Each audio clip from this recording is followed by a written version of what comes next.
پیغمبر علیه الصلاۃ والسلام وایي زما پر امت یو زمانه راځي چې خلک به د علماو څخه تښتي، نو اوله مرض به الله دا ور باندې دی ان یسلط علیهم الظلمه، حاکمان به ډېر ظالمان راځي.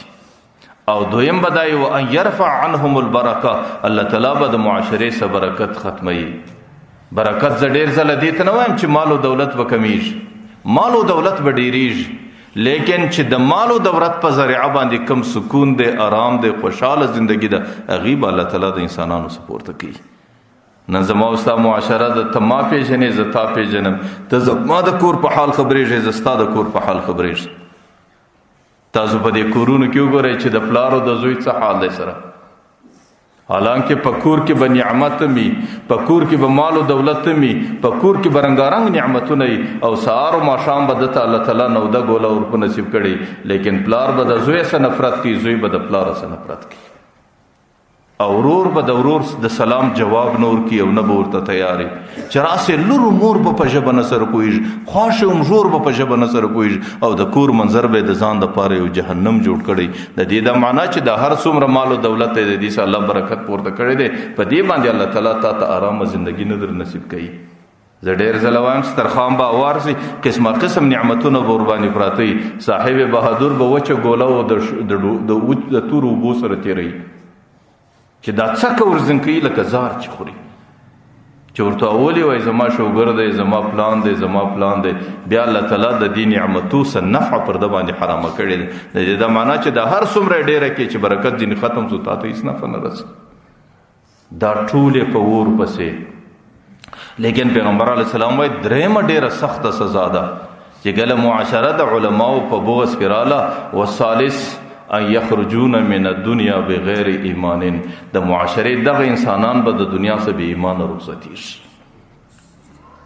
لکه ما مخکې درته ویل چې کم څوک د علماو په مقابل کې رالی، چې کم څوک د علماو په توهین کې رالی، چې کم څوک د علماو په عناد کې رالی، او چې کم چا د علماو پر توهین باندې چکچکې وکړې، د هغې متعلق پیغمبر علیه الصلاۃ والسلام وایي ان یخرجون من الدنیا بغیر ایمان، بیا به د دنیا څخه بې ایمانه رخصتېږي. پر حالت د زکندن چې کومه ژبه د عالم په توهین او په غیبت باندې روږده شوله، هغه ژبې ته په خدای قسم که تبلیغي دی، که ملا دی، که صوفي دی، که پیر دی، که فقیر دی، هغه ژبې ته بیا الله تعالی پر حالت د زکندن د کلمې توفیق نه ورکوي، ځکه دا د پیغمبر قول دی.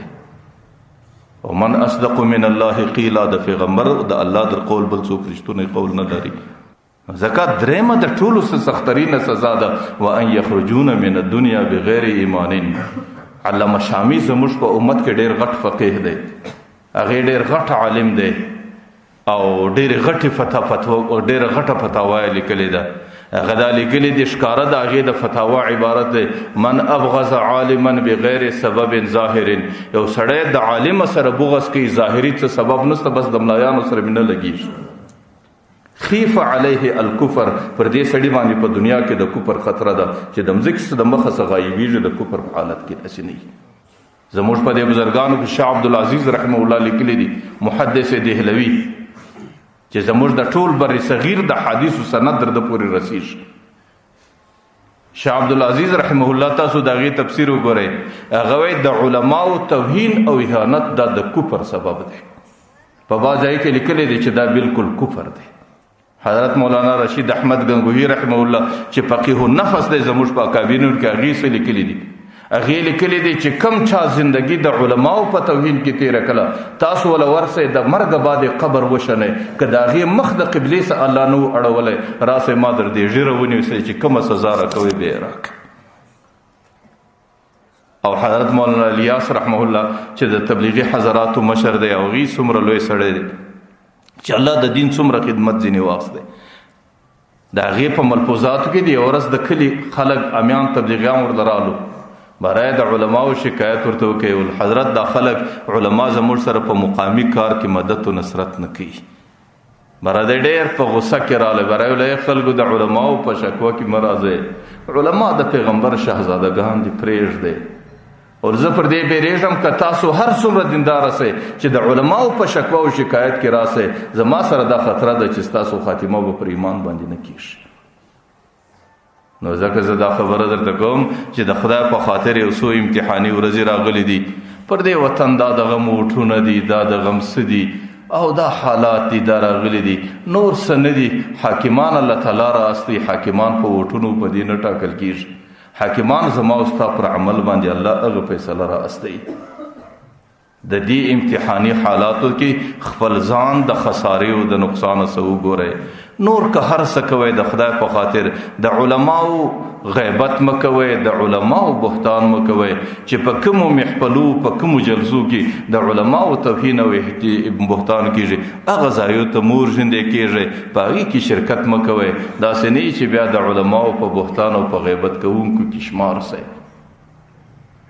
او د علماو غیبت دا ستاسو د زندګۍ تباهی ده. حضرت عمر رضی الله عنه په مجلس کې به احنف بن قیس کښېناسته، هغې تابعي و، حضرت عمر استاذ و، احنف شاګرد و، لیکن کله کله شاګرد ته الله تعالی ډېرې د حکمت خبرې ورکړي. حضرت عمر به د هغې څه پوښتنه کړې، ول احنف په دنیا کې جاهل سړی څوک دی؟ هغې ورته ویل د دنیا جاهل سړی هغه دی چې د دنیا د خوندونو په مقابل کې د آخرت د خوندو څه بې نصیبه سي، د دنیا د عزت په خاطر د آخرت د عزت څه بې نصیبه سي، د دنیا د معمولی دولت په خاطر د آخرت د جنتو د دولتو څه بې نصیبه سي. زما د عقیده د په دنیا کې دا ډېر لوی جاهل دی. حضرت عمر ورته ویل احناف په دنیا کې اجهل څوک دی؟ اجهل ډېر جاهل، لکه زه خلکو ته زموږ په اصطلاح کې هغه بدترین بیوقوفه چې د هغې نو الله بل جاهل او بیوقوفه نه دی پیدا کړی. حضرت عمر ورته اجهل څوک دی؟ هغې ورته د دنیا اجهل انسان هغه دی چې د بل د عزت په خاطر خپل آخرت د وره سره مخامخ کړي. نن په الله قسم په موته دغه سوي چې وزارت چاله په لاس ورځي، امارت چاله په لاس ورځي، منصب چاله په لاس ورځي، حکومت چاله په لاس ورځي، او لیونۍ د چا د ځانه جوړ کړی دي. او د خلکو پر تنبو باندې څوک غورځي، پر تنبو جنډۍ څوک دروي، د خلکو پر دیوالو خطونه څوک لیکي، او وزارت چاله په لاس ورځي، منصب او حکومت چاله په لاس ورځي. زه دا درته یم چې د بل د منصب دپاره، د بل د حکومت دپاره، د بل د وزارت دپاره خپل آخرت د ځان دپاره خپل آخرت بربادول چې یا دا زما قوم دی، دا ظالم که ستا پلار سي ستا د قوم بجای تا ته څه ګټه کوي،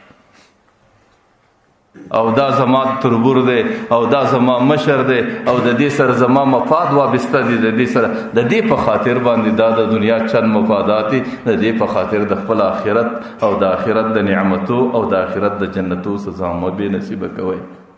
دا امتحاني دوره ده، الله تعالی راوستلې ده. په دې امتحاني دوره کې د خپلې زندګۍ، د خپلو اعمالو او د خپل ایمان او د خپل آخرت حفاظت وکړئ. علما د پیغمبر علیه الصلاة والسلام وارثان دي، که ګټي که نه ګټي خپله وفا د علماو سره ښکاره کړئ.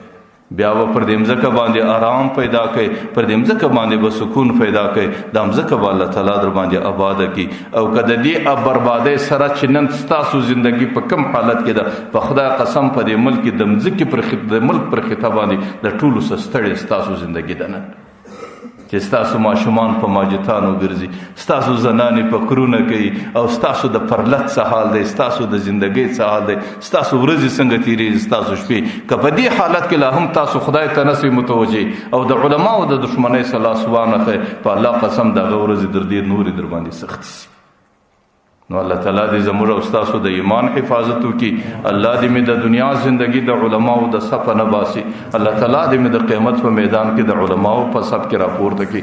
الله تعالی دې مې د محمد رسول الله شفاعت په نصیب کړي چې د محمد رسول الله کوم خلق خوش دي، الله تعالی دې مې زندگی د هغو په ډله کې در مرګه پورې تېره کړي. الله دې دا څو خبرې قبول کړي. واخر